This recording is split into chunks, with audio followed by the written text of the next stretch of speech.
Abdulwala. I'm Director of Productive Sectors at East African Community Secretariat. Sekta za uzalishaji hizo ndio hivyo najenga. So the East African energy market, we are trying to ensure that the energy that we produce in the East African community is centralized in the regional market, where we can pool our efforts together and have a very big volume of energy that we can distribute to our region equally. Because there are countries that are in deficit and others are in surplus. How can we make sure that we offset the deficit using the surpluses that we have in other countries? Like now, Tanzania has just commissioned the Rere Dam. For sure, there will be a lot of energy from there, and Tanzania was currently having a lot of energy, and for them to produce energy and not using it anyway, it's better there is a demand. So we had to create a demand to ensure that that energy that will be created in Tanzania is used and distributed by other countries, so that we don't lose energy. Yeah, that would be a waste of efforts.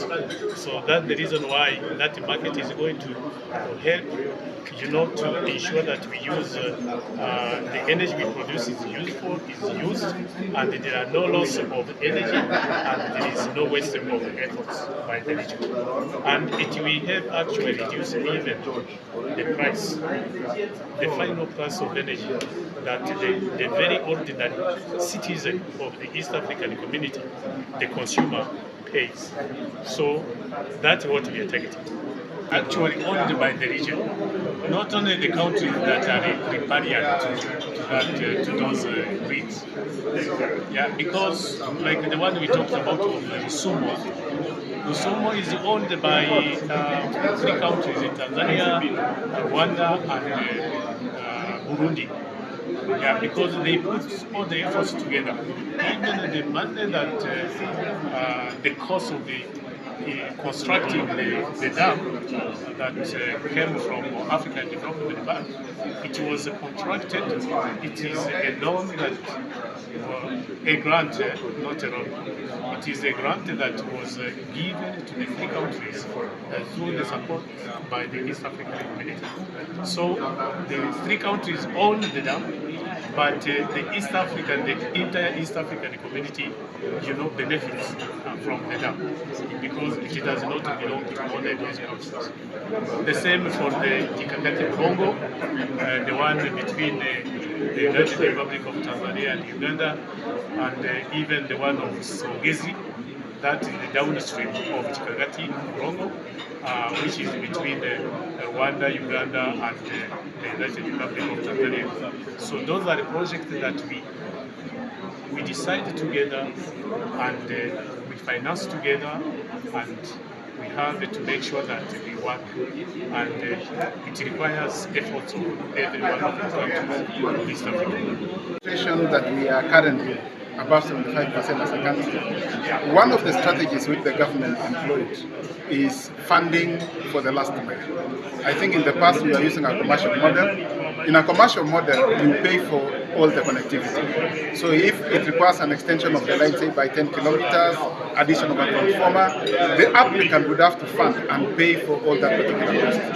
But under the program, which is under the Rural Electrification Authority, or right now it's Rural Electrification and Renewable Energy Corporation, what has happened is that the government sets aside a budget to connect the rural areas and to connect those who on their own would not actually afford to pay for that connectivity. And out of that program, which has been quite ambitious, the government has been setting aside quite a sizable chunk of funds, so that we have programs over the past almost 10 years.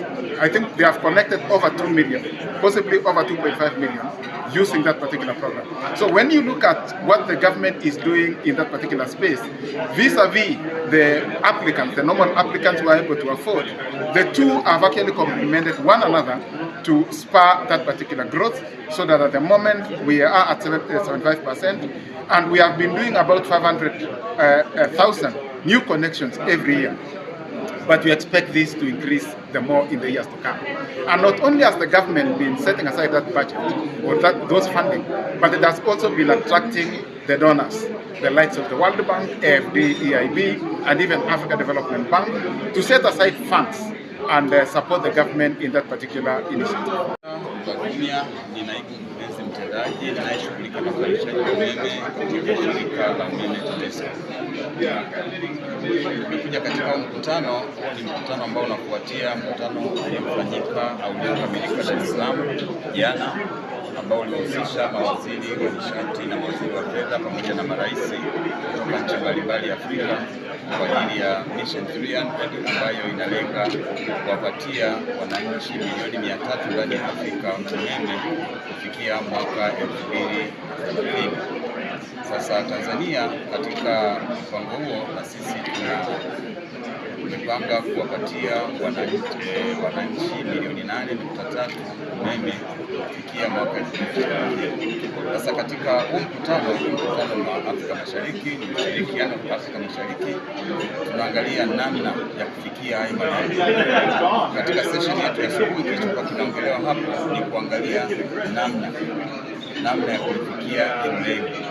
Moja, namna ya kushirikiana kuwafikia hao wananchi, kuanzia uzalishaji wa umeme, usafirishaji wa umeme, usambazaji wa umeme, mpaka kuwafikia hata wale ambao gridi zetu za umeme haziwezi kufika kule, kwa maana ya kuwa na mini grids ambazo zitafikia wananchi kule.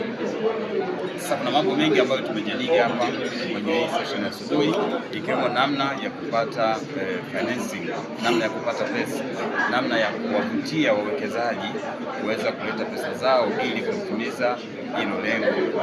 Kwa hiyo tumeeleza namna ambavyo vivutio vilivyopo katika nchi yetu sisi Tanzania kwa ajili ya wawekezaji, na kama mlivyoona hapo wawekezaji ni wengi na wanasikiliza nchi mbalimbali zina vivutio gani.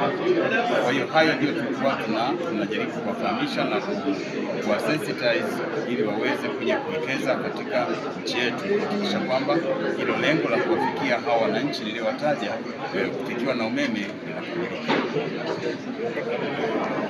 tutafikia. Kwa hiyo sisi sasa watendaji ndio tunatafuta namna ya kufikia, na tutafika, kwa sababu sisi TANESCO tumekuwa tukiwaunga wateja 500,000 kila mwaka.